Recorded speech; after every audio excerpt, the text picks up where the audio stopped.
to start your day. To protest Mandamano and what could possibly happen today and why that is all taking place. Joining us in the studio this morning, political activist Wanjiro Wajiro is here with us today. Good morning. Good morning, Joe. How are you doing? I'm all right. Good morning. Good morning, fellow Kenyans. Karibu Sana, thank you for being here this morning. A number of things to look into today. Stella Agara is also going to join us at some point.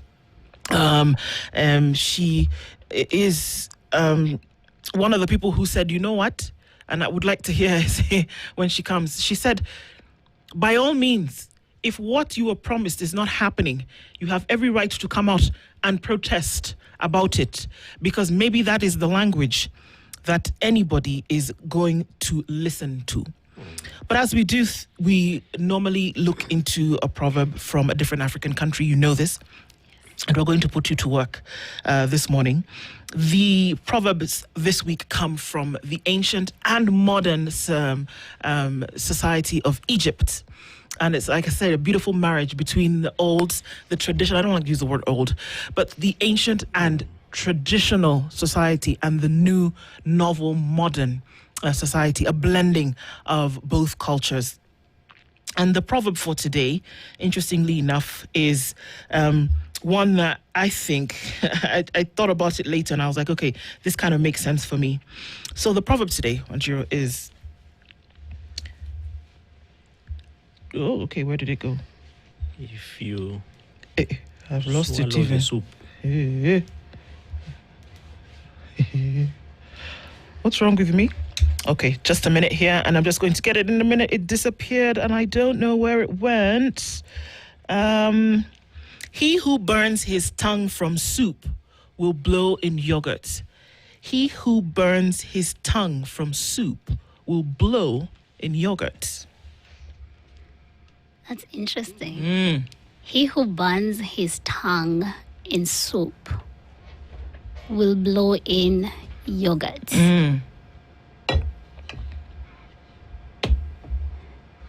Wow.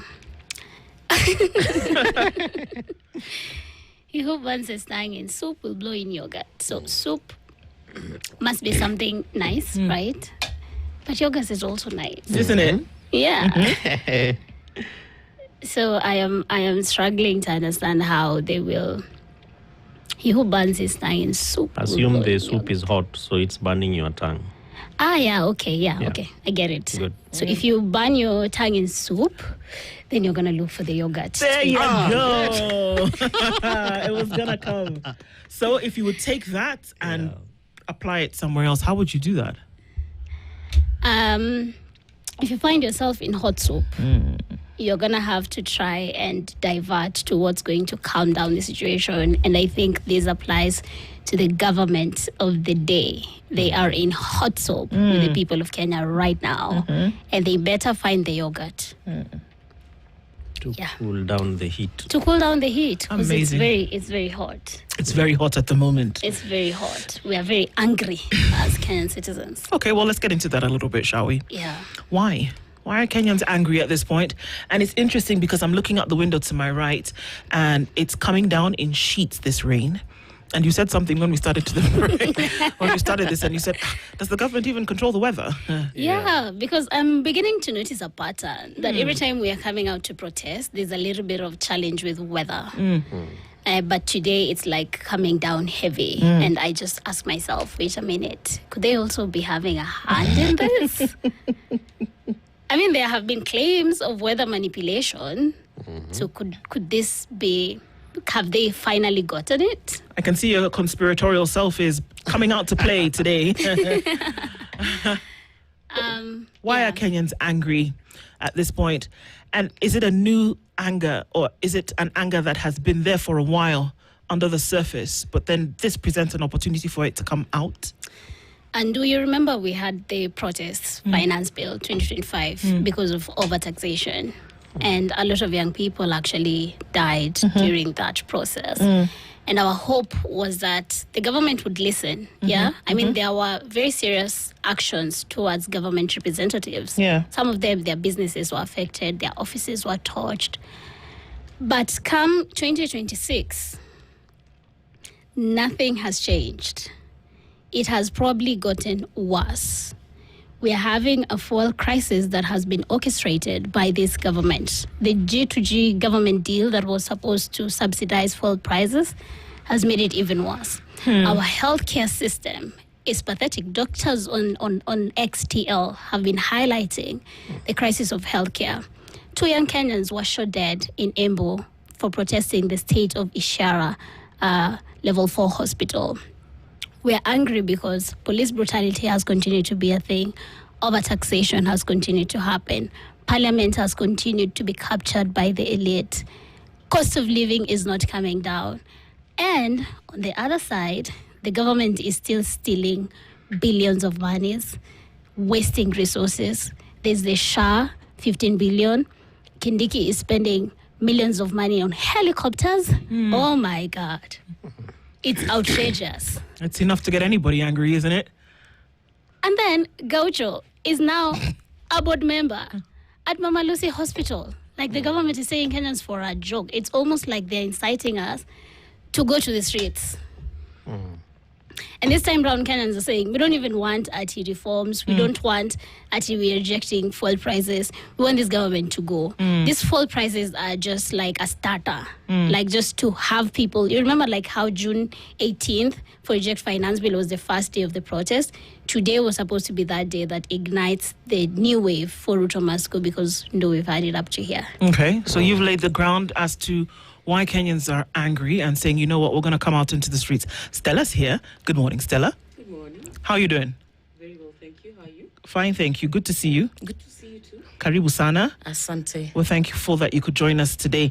The rain is coming down, like we said, and Wajiro believes that somebody has a hand in this to stop people from coming out to the street to protest.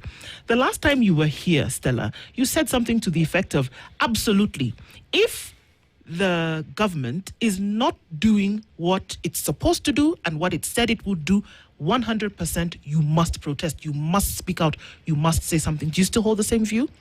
I will always hold that opinion as long as our constitution allows for us to hold protests, for as long as our constitution allows us to picket, allows us to petition different government agencies. I will also always speak about that even when the constitution does not allow that to happen, but people live in a repressive environment. Because at the end of the day, governments are created to create order. Governments are established to create order. When governments fail to create order, the citizens normally have a constitutional way of removing governments. In the event that that way does not work, then it basically means the citizens have to find another way to create government. At the end of the day, constitutions are made by people. They're supposed to serve people. And if the constitution as it is not able to protect people, then I guess the people themselves must rise and make a decision about their futures. The other thing is that I think I have been on record in this studio saying that you cannot delay the aspirations of a certain sector of your population for a very long time and hope that they're going to become enough to continue queuing quietly and hoping that someday you're going to allow them to benefit. At the end of the day, especially for Kenya, we've had politicians telling youth in this country that power is not given, it is taken. You know, it is grabbed. And so I guess they have woken up to grab the power. Though I think the state has been extremely responsible about the grace period that they had since June 2024, in the June 24th, 2023. Yeah. They have been extremely responsible about the grace they've been given. Everything that they needed to reform, nothing has changed. As a matter of fact, maybe we no longer see the CS interior with flashy watches, or maybe we do, but he doesn't talk about them. But we still see them expending, and I just found my sister talking about some of the expenditure that we're observing from government. So you've tightened, you've stopped bragging, but you've not tightened your belt. So you're still consuming, and the people of the nation who pay taxes are watching you and salivating, and all they can do is salivate. PLO once made a speech while I was hosting a conference. We were calling it the Kenya Anti-Corruption Conference. I was working for the Africa Youth Trust at the time. And I remember he said, for a poor person, actually, first of all, he gave grades of poor people, and he was giving the names of poor people. And the poorest in Swahili, he called Mpwamu. And he said, but for this kind of person, if you're wearing a Calvin Klein shirt, as far as they're concerned, it looks like a handkerchief. And they can use it to wipe their mucus. I suspect that's what is happening to the government of Kenya. Interesting. And of course, we are seeing young people organizing, Wanjiro. And lots of things that really push the youth beyond just government action. But do you think that, is there anything that government is doing around and about the things that are troubling the youth? Of course not. There's absolutely not. What the government is doing is frustrating young people. You've seen even young people excelling, for example, in sports. Our Kenyan who won the skating championship. Yeah. He did not receive any government support. We have been talking about unemployment. There has been zero efforts. In fact, my friend Sophie was talking about how government's employment or version of Kazim Tani is hiring goons. We have seen them become very prominent in political spaces. It's almost like it's being mainstreamed that this is how we are doing Kenyan politics. So we are trying to push back by, in fact, rallying people to kukua kadi. You have seen young people engaging in taking voter registration seriously because they have been saying young people are not registering to vote. So tumekuwa tukifanya tuko kadi activations across the country, Busia, Siaya, Kitale, Nairobi. That has been going on very well. And having conversations amongst ourselves and creating those networks across the country because we will need them. We are consolidating the youth constituency for collective action. Have you met any young person who's benefited from Nyota, the government program for youth empowerment? Yes. What is their story like? That money cannot start a business. That money is a loan that we are going to pay back. So it was just to spend kidogo and go back to lived realities. Stella, I'm wondering because you and I know the kind of, and all of us, the kind of organizing that young people are doing. And we know that you can many times demonstrate, picket, do all these things. And the Constitution of Kenya allows that to happen. But for how long will this happen? What is it that we are not doing that we need to be doing? Yes, we have organized, we have picketed, we have petitioned, we have demonstrated. As Wanjira says, they're not listening.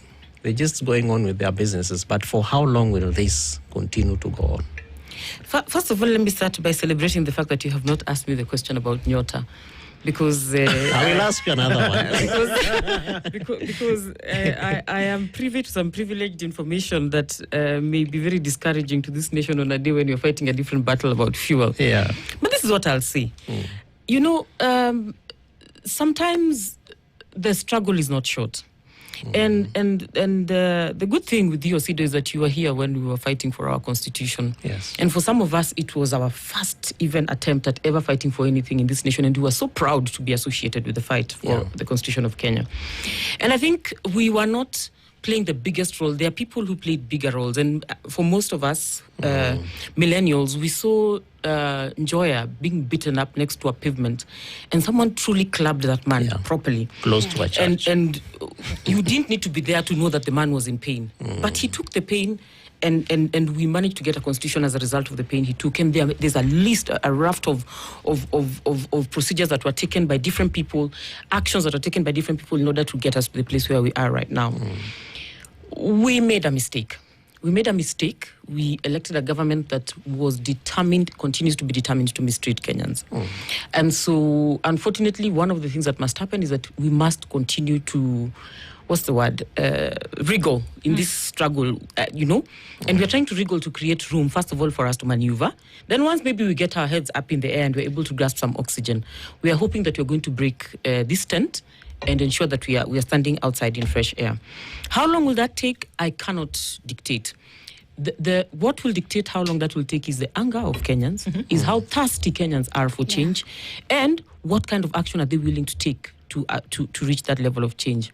I am very, very aware of the fact that there are very many people whose agency has been reduced, especially by the fact that they spend a lot of time in front of this technology that slows down the frontal cortex and causes people to be less sensitive to things that they need a little bit more agency on. And so I'm very aware that there are people who, even though they may have exercised better agency before, they don't have the capacity to do so now, and they may need something bigger to jolt them. I also trust the capacity of this government to give Kenyans that reason.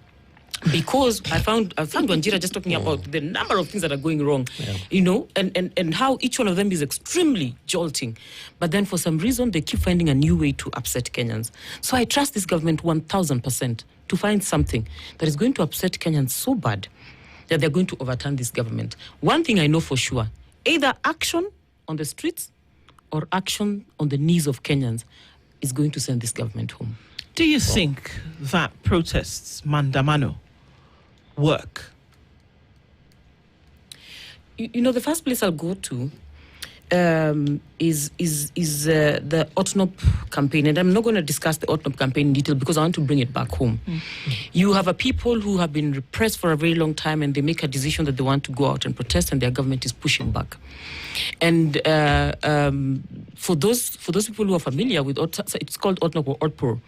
For those who are familiar with the pressure was sustained for days, and part of the lessons that have been learned about protests all over the world are about sustaining pressure on a government that does not listen. The longer you hit the rock, at some point water is going to come out. And I think that's the principle with protests. Does it always have to be about protests? No. Should governments constantly bring their citizens to a place where they're having to clamor every day for what is their right? No. If we have found ourselves at a place where our governments believe that we must clamor for everything, then maybe we need to do overhauls. And I think I heard Wanjira talking about the fact that at this point, maybe we should be saying, clean up everyone. We don't even want institutional memory of this nonsense. Let's just find new people. The beauty of it is that we have a school of government that can train new people, and possibly if there are new people who will be telling them we are not going to learn anything from you about corruption. I don't know if it's taught at KSG, I doubt it. But they'll basically be saying we are coming in to change this country and we need to change this country. What is that exam that they need to do? Have we set it as Kenyans? Do we have the yardsticks based on which you're supposed to be assessing these people so that we choose the right people to take those jobs? I think we have been speaking about them for some time, but we have not consolidated the questions into one paper. If we can do that in between now and the end of this year, so that everybody must pass that exam for them to qualify to be in government. And every time I've sat in this studio, one of the things I've done is to say anybody who has been accused of corruption, forget about anybody who has been proven guilty. Anybody who has been accused of corruption, let's make it so expensive to even be accused of corruption, that even when someone gets accused, they are going to be rushing to court to rush the court system to clear them so that they'll be able to vie. Anybody who, and I'm saying that because the IEBC may clear them. The law allows the IEBC to clear them until they're proven guilty. But for as long as they have been accused of corruption, for as long as they've been accused of embezzling funds, for as long as you've seen them in any form of impropriety, do not vote for them even if they're on the ballot. Just do not vote for them. And forget about how much of a mtuenu they are. Because for me, if you speak my mother tongue, if you speak Luo, and yet you are willing to eat money and cause my relative, my cousin, my friend to die in hospital, then you're not Luo enough. There are certain rules that Luos live by. You're not supposed to kill. As a matter of fact, Osido will tell you, we have to go through a process of cleansing just because someone died in your name. You may not even have killed them, you just pushed them, but they went and died in hospital. So if you're claiming to be my brother and now even Mtuetu, but then you are participating in eating funds meant to feed patients in hospital, then you're not a Luo. If you're going to be saying Mtuetu, how wetu is your person? Are you people criminals? Are you animals? Do you kill people in your community? Do you steal money that's meant for children to go to school? That is meant for children to go to school. If you don't, if you truly value education and your community and your traditions have a mechanism for educating people, then anybody sabotaging education is your enemy, irrespective of how much they speak your language. Because even in your mother tongue, they will still rob you. Wanjira, I'd like to weigh in on the question you asked about protests. I've been protesting for the past decade against police brutality for a better country. And I've come to the logical conclusion that reforms are not going to work. Reforms will not work in Kenya? Reforms are not going to work. Is it protests or reforms? I have come to the logical conclusion that our problem is systemic failure. So it is the system that needs to be overhauled. We have been complaining about police brutality in independent Kenya. This is what was happening in colonial Kenya when natives were being oppressed and killed and beaten. The same way today Kenyans are oppressed and killed and beaten and stolen from.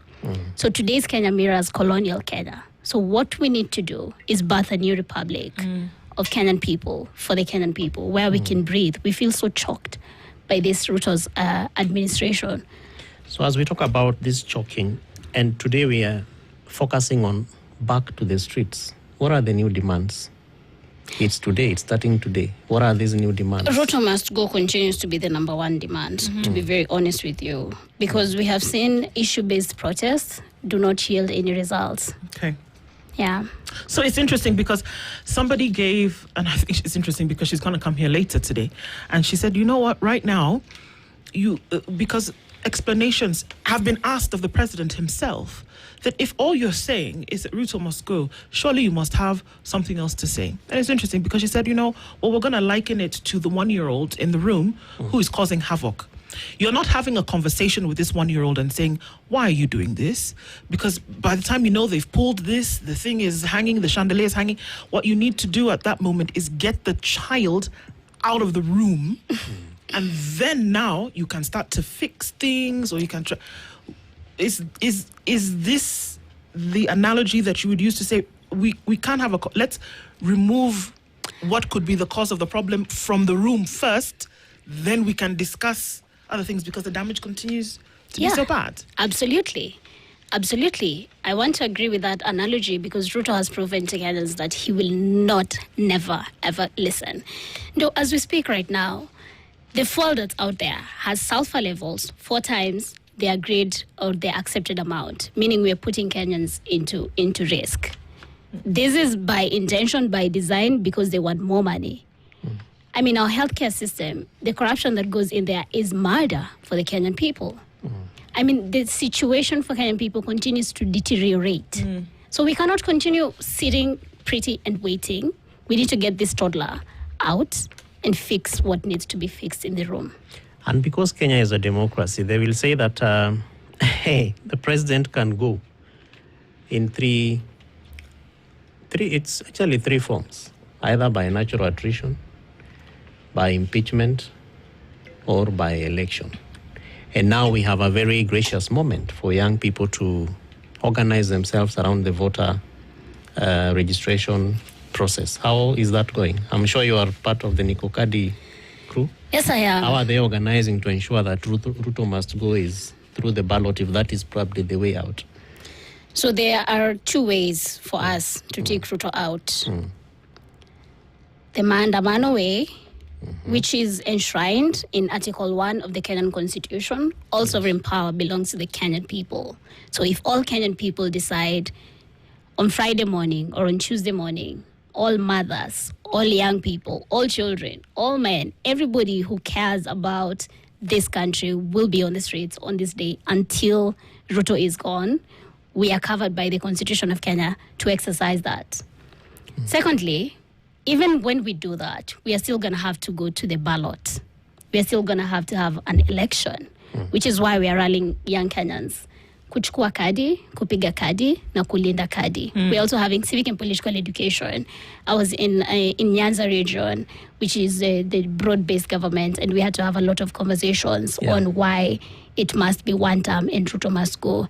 And just after a small conversation, watu wanakuwa 1 term. Unamwonyesha the economic effects of having another 5 years of Ruto, and immediately that broad-based thing gets out of their head. They're like, hey, kama ni hivyo basi, Ruto must go. So it's civic and political education. It's inducting young Kenyans to core ID, because that's also a major problem we have had. And the things that are coming out are irregularities. My Mount Kenya tongue.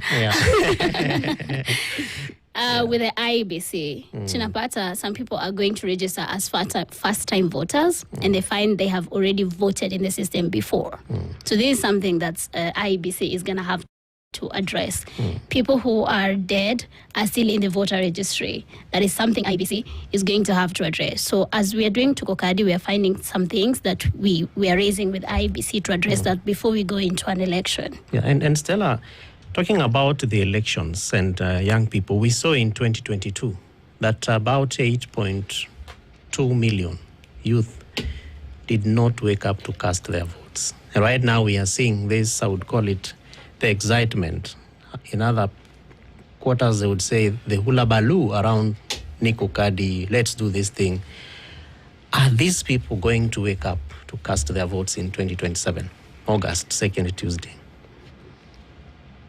I'm trying to find something that is not too important to me to bet, but I think I'll bet almost everything that they'll wake up to vote. Okay. And the reason why I think they'll wake up to vote is because in 2022, Yeah. we may have been having an election that was a bit dicey in terms of the issues, but Kenyans were not feeling the pinch of the economy. They had been buffered, there were subsidies, there were ways that they were covered, and so they were not feeling the weight of the economy at the time, despite the fact that our troubles had already started. And so today, having a capitalist in power who doesn't care about buffering you, they now know exactly where they have been in the last couple of years. And so many of them have been forced to come out and start thinking about what kind of country they want to have and what kind of economy they want to have. And then the moment they start thinking about what kind of economy they want to have, they realize that in this nation, you don't even have permission to think about the economy because it has owners. And so you have to fight your way into that conversation. Then when you get there, you have to answer several questions to determine why you're worthy to participate in the conversation. By the time you're participating in the economy, you have forced your way, you're fighting people who think you are undeserving of being in that space, and you're exhausted. And so many of Kenyans are finding themselves extremely exhausted. A good portion of Kenyans are finding themselves disillusioned. Disillusioned because the conversations we're having are about billions. Yeah. There is someone who does not even understand the conversation about millions, so they don't know what you're talking about when you're speaking about billions. Some may understand billions, but they have become numb to the number of times we're being told this number of billions are lost here, these are lost here. And then sometimes you meet government officials who are laughing and saying, nyinyi mnapenda sana kucheza na pesa. Do you know what a billion is? So when they ask you that question, they hope that they have addressed the entire issue. Yeah. And as I was coming this way, one of the things I thought to myself is that the biggest shortcoming of Ruto's government is the fact that they have failed miserably on communication. Communication is what you tell the publics. Communication is also what you do not tell the publics and what they do with it. They have allowed a lot of information to exist in the grapevine because they need the grapevine to be busy to also churn out their own narratives and their propaganda. Unfortunately, that has worked against them tremendously. So assuming there was anything good about Shah, it is impossible for you to hear it in the current situation in Kenya. Assuming there was anything good that the president is doing, it is impossible for you to hear it in this Kenya. And then they are misbehaving about public communication, public relations, at a time when every human being with a phone is able to communicate something at any one point. So we heard about this road and we were all making a noise about it, Rironi, I don't know where, whatever. And then yesterday, just some innocent woman who didn't even show their face, so they don't even need to be popular, was saying, just make this road for us and we will keep quiet, So if everybody even has the capacity to debunk the lies you have told, what more do you have left? One of the things that gentlemen do, especially those who are in democracies, is that when they have lost the trust of the people, they don't wait to be forced out. They step down. That's what gentlemen do. Let's take a break on that point, because then we can give Wajiro an opportunity to, really buffer that point. She says, absolutely. You leave the room, is what she's saying. Leaving the room might not be something that they want to do just yet. We are having a conversation this morning with Stella Agara and Wajira, and we're looking at Mandamano Tuesday, possibly, and the message that's coming from this. Beyond the message, who's listening and who might do or not do something about it? We'll come back after this and continue with the conversation at 21 minutes to 8. This is the Situation Room. And we are saying people are going to the streets because they're not bored. They do not have anything to do on a Tuesday morning, but they're still vested in their existence as a Kenyan people. And they're saying, you know what, we cannot continue in this situation. So guess what? We will leave our work, we will leave our business, we will leave our learning and come out into the streets so that perhaps you will hear what it is that we're saying. And it might sound crazy, but I think to an extent, Kenyans want the government to do well. Kenyans desire, yearn for the president to do well. And I dare say that if he was, Kenyans wouldn't have a problem. Absolutely. Last year, in the June 2025 memorial protests, Kenyans were done. We were going to State House. Some of my friends got to that path for State House. Wali have kuruka kwa fence when police started advancing. On Sabasaba, every year for Sabasaba, the social justice movement has always organized a maandamano. But last year's Sabasaba protest, nobody organized those maandamanos. Kenyans themselves came out. I think it's the day we woke up and found that we were ring-fenced with the Sengenge outside Parliament, and he'd shut down the whole country. People would not go out. So the issue about wanting Kenya to work has always been there. The issue about wanting, even paying taxes, is not something Kenyans have a problem with, as long as they are going into healthcare, into education, into development, into things that actually make sense to us. What the president is doing is building stadiums. How often are Kenyans inside a stadium? In a year, in 365 days. All the money is going towards those ghost big projects that really do not concern us as Kenyan citizens as much as healthcare does, as education does, as food, prices of fuel do. So this is why we are saying we cannot continue writing, petitioning. We have had so many petitions, protesting for issue-based things that needs to be addressed. Now we are going to come out and actually remove. Maybe I am advocating for Kenyans to toke nje, tuchukue nchi yetu. It's in bad hands. It's in hands of people who are enemies of the people at this point. Enemies of the people. Because you remember, let's take something as simple as the seed bill. It was you cannot trade seeds with fellow Kenyan. You have to buy from the government. It's GMO seeds. And you can't bank. So Kenyans went to court and fought this. And the court of appeal, and the court ruled in favor of Kenyans. The government appealed this decision. That no. Kenyans have to. Like, come on. What is wrong with this government? Kanona here, we're having Israelis settle in our land. This is colonialism 2.0. Israel has killed Palestinians en masse as we speak right now. How are you telling me that Kenya is offering a home for these people who have a terrible history of occupying foreign land and killing inhabitants? They will start telling us stories of it was promised to us by God. So we are feeling very vulnerable as the people of Kenya with this kind of government as at now. We are looking at our future and feeling we have to do something. We have to come out. We have to stop this madness immediately, because the people in power do not seem to have the foresight for what the future of the country looks like. We are young people. In the next couple of years, these people will not be there. What kind of country are we inheriting? That is our worry, Joe. And that's why we are fighting. And that's why we are organizing. And that's why we will take this government out. So many of us are feeling like 2027 is way too far to keep waiting. So even as we are rallying people to take the vote, the streets continuously seems to be like the only way out. Because we have seen the streets scare them out. We've seen the streets, put a little bit of fear in them. But now we are feeling like, I wish hatungewacha hiyo time tulikuwa tunaandamana. Tungemalizana na hiyo story once and for all. We go into an election. So this time round, and I really wish it did not rain. I really wish today was the first day of maandamano, so that we start building that momentum. What is needed is just a spark. Because ndo tumechoka kabisa. Haven't we had enough sparks, Wanjira? Because talking about fuel prices, it's not the first time this is happening. There's even a time when, any Kenyan with a vehicle was told, drive them to the streets, leave them there, walk and go. It never happened. In a few streets, we saw people trying it. The fear of being abducted, being arrested, being done this and that. You just, what Stella calls weekend agency. You just fizzle it off. Look at being fed with unga, which is rotten. Kenyans have been pushed to the core.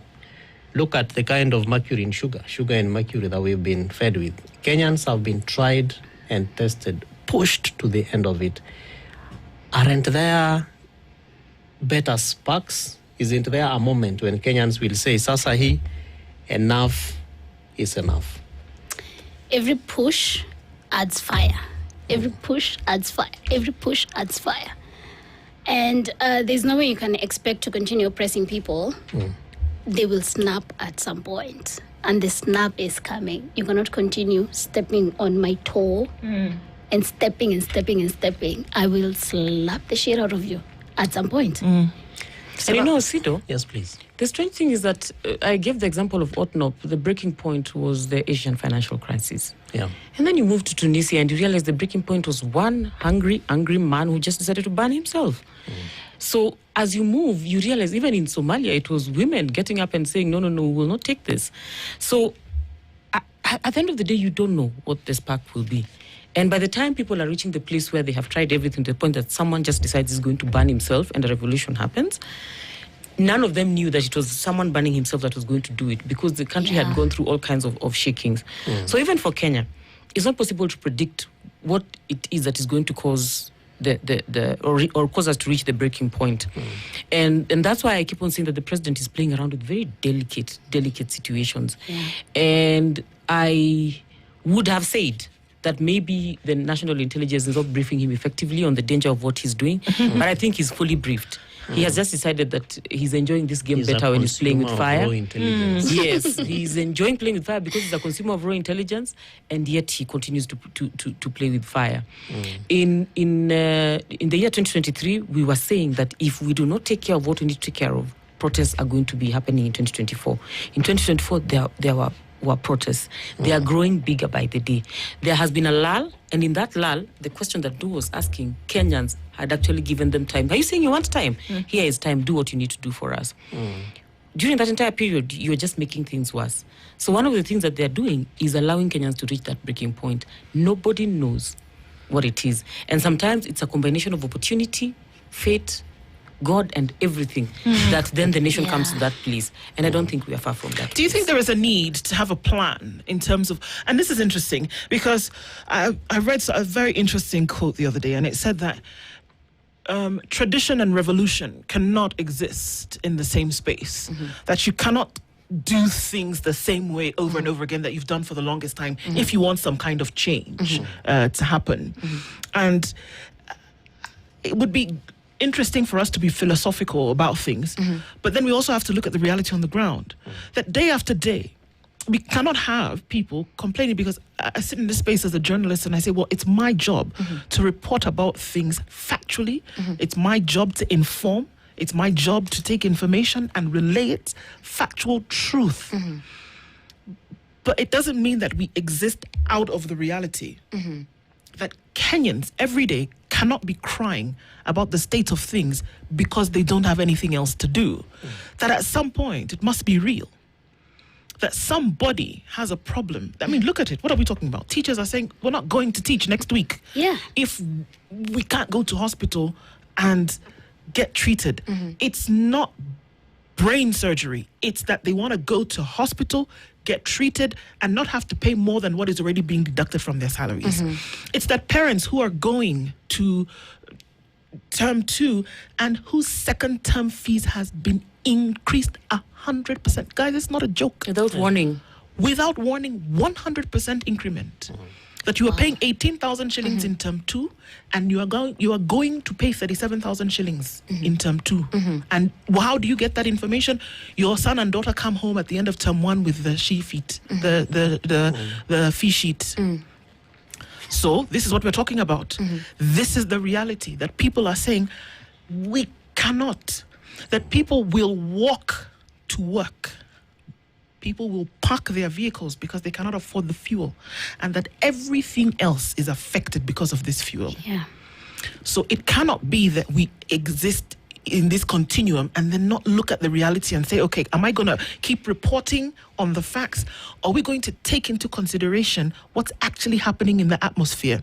I'll never forget what Justice Lenaola said once. He said, yes, we make rulings, but we also take into consideration what is happening in this space for us to make a decision. What's happening in this space?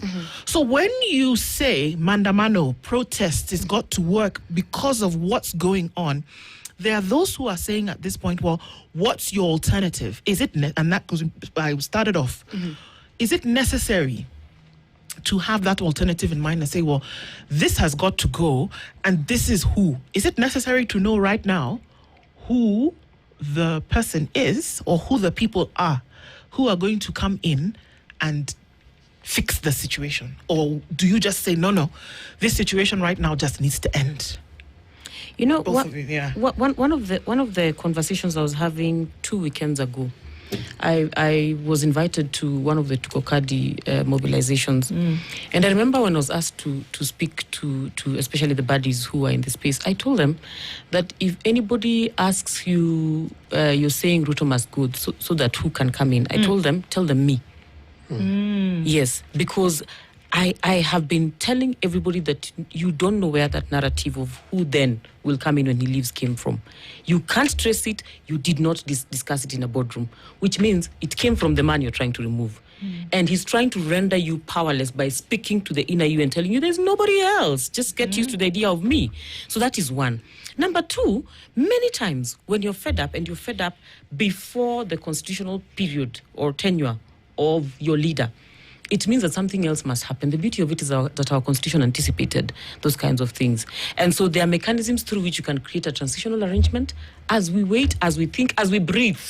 You know, even if you're going to be breathing for 3 months, Just breathe a bit. just breathing and not getting news about another scandal at Shah and another scandal at wherever, that period can be used to think, you know, to repair the fabric of this nation and to even decide who looks like they're a good caretaker. If at that point the caretaker fails, then we are able to say we need somebody else to take over this job because we have given them an exact job to do and they're not doing it. Are there people in this country who are well equipped, very, very competent, and have goodwill for this nation that can sit on that seat and lead us through a transition? I think they're there. Do they want to be found in the murky waters of the madness that is going on now? No. But I kid you not, the day when you will see this man out, dear Lord, bring it. The day when you will see this man out, Tell us, said a prayer. I promise you, they will rise up to the occasion. They will try and bring this country back to order. The same way Baba, in a very misguided way, wanted to avoid bloodshed, wanted to avoid a split of this country, wanted us to go back to order. It's the same way there are very many people in this country who value order, and the truth is they are called to ensure that there's constantly order. Those are the people you find in our judiciary who are constantly working on ensuring that we implement our laws. They're the same people that you find in the different departments of our government, and they're constantly working. They're technocrats. They don't even know how to go outside the procedures because they like order, and they're going to be able to work us through that procedure. I will say, first of all, stop being afraid of what happens afterwards. Stop being afraid of it completely and start planning for it. If you plan for it, you're better equipped for it. But number two, it stops being an ogre and becomes something that you can face. You know, the other part is to break it down into small components so that you're saying, this person has been great with the Constitution. How about we declare that when that time comes, we will assign this person the assignment of reminding everyone what our Constitution says about this. This person has been great about numbers. Do we allow them to be the caretaker of our monies until that period? Of course, there are procedures and rules on how much money can be expended during that period, who can approve, all those. Do we trust the people that the system is supposed to hand over power to, including our Speaker of the National Assembly? Okay. Let us start having those conversations, because I mean we saw what happened in Bangladesh where practically everyone was being sent packing. So we must have those conversations, and I'm saying that we don't necessarily have to have those conversations now, especially where Kenyans are so burdened with a lot. They are dealing with daily announcements of corruption, and then also dealing with planning of protests, and also dealing with, am I going to be able to drive my car tomorrow? Am I going to be able to afford my bus fare?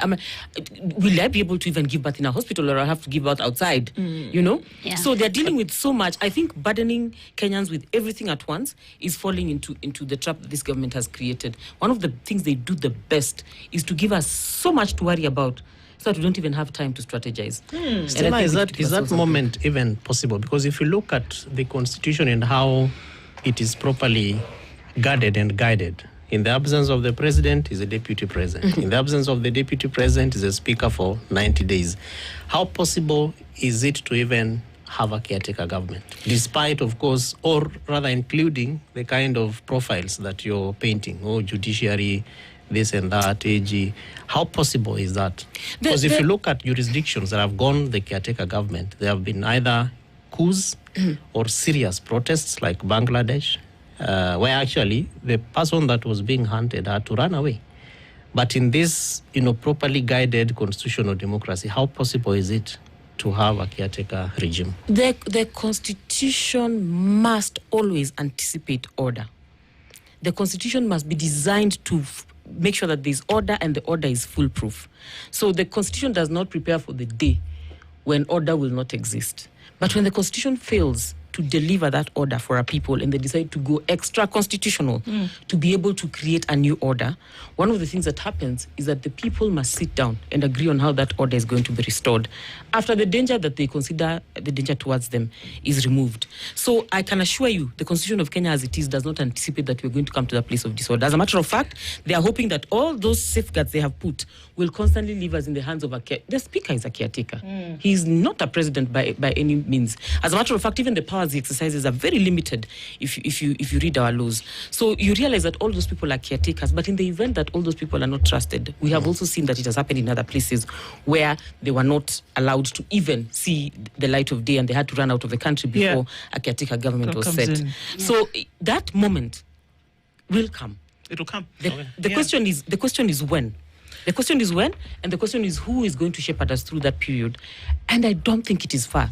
And I'm truly, truly afraid of that moment because I cannot believe we have waited until we've gotten to this place where we may not even be able to turn back and say that we'll go under the rules of our constitution to sort this out. Well, you're in 10 seconds because our time comes to an end now. Looking into this Tuesday, and what are we expecting Kenyans are still angry.